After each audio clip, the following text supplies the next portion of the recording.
안녕하세요. 심쌤의 힐링톡입니다. 오늘의 사연이 도착했습니다. 저는 60대 할머니입니다. 지금은 큰딸 집에서 손주를 봐주고 있어요.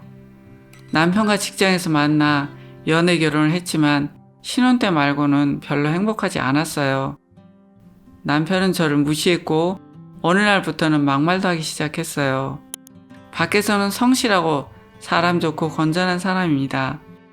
사람들에게 하소연하면 네가 배가 불렀네, 배가 불렀어 합니다. 남의 속도 모르고 다들 저보고는 참아라 합니다. 너무 답답해서 찬물 뒤집어 쓰며 분한 마음을 참았던 적도 있었어요. 저에게는 자식이 제 인생의 전부였어요. 다행히 아이들이 다 똑똑해서 좋은 대학, 좋은 직장에 갔어요. 그걸로 제 인생은 보상받았다고 충분하다고 생각했죠. 그런데 큰애가 쌍둥이를 낳게 되어 어쩔 수 없이 제가 직장을 그만두고 양육을 맡게 되었어요. 애들도 너무 이쁘지만 말을 하기 시작하니까 할머니 싫어, 아빠한테 갈 거야 하더군요. 나는 모든 걸 포기하고 희생했는데 온몸이 아파도 자식 손주만 걷어먹이며 살았는데 고마워하는 사람도 아무도 없고 딸도 사위도 엄마 그러면 안 된다고 타박이나 주고 어디 훌훌 떠나고 싶은 마음뿐입니다.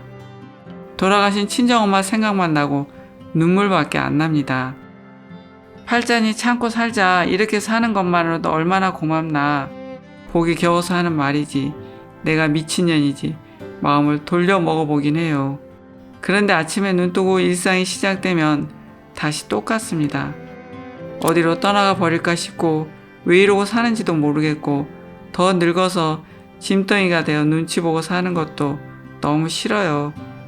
큰소리치고 살던 나는 어디로 갔는지 너무 우울하고 답답합니다.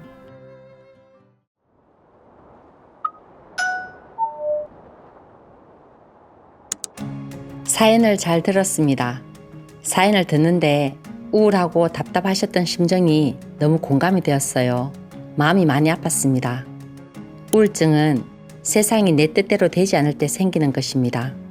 자꾸 살아왔던 지난날의 삶을 되돌아보면서 후회하고 또 자식과 남편을 원망하고 탓하면 정작 힘든 사람은 자기뿐입니다. 지금껏 희생하고 헌신하며 살아온 것만 해도 억울한데 말이죠. 그런 우울한 마음을 혼자 가지고 있으면 본인만 손해라고 생각해요. 지금은 100세 시대입니다.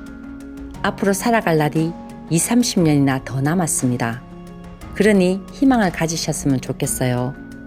마음수련 명상을 통해서 살아왔던 지난날의 후회와 원망의 부정적인 마음들을 버리면 참마음을 가지게 됩니다. 참마음을 가지면 우울증은 얼마든지 극복이 됩니다. 정신과 몸이 건강하게 돼요. 지금부터 새롭게 출발하는 것입니다. 이제부터 더 이상 우울해지지 않고 행복하게 살려면 삶의 목적을 정확히 알아야 합니다. 내가 세상 태어나 사는 이유와 목적이 무엇인가? 흔히 사람들이 돈과 지위를 얻고 자식이 공부를 잘하거나 내가 원하는 것을 얻으면 목적을 이루었다고 생각합니다. 그러나 그것만으로는 부족합니다. 우리는 먹기 위해서 사는 것도 아니고 살기 위해서 먹는 것도 아닙니다. 우리는 진짜 사람이 되어 참 삶을 살기 위해서 사는 것입니다. 지금은 그 방법이 있는 때입니다. 마음수련 명상 방법을 통해서 내 안에서 참 마음을 찾으세요. 그러면 여생을 누구보다도 활기차고 신나게 살아가실 수가 있습니다. 세상 마음인 참 마음이 되면 세상 사람들을 위하여 진심으로 희생하고 봉사하며 살아가게 됩니다. 그때 비로소 참 행복을 가지시게 될 것입니다.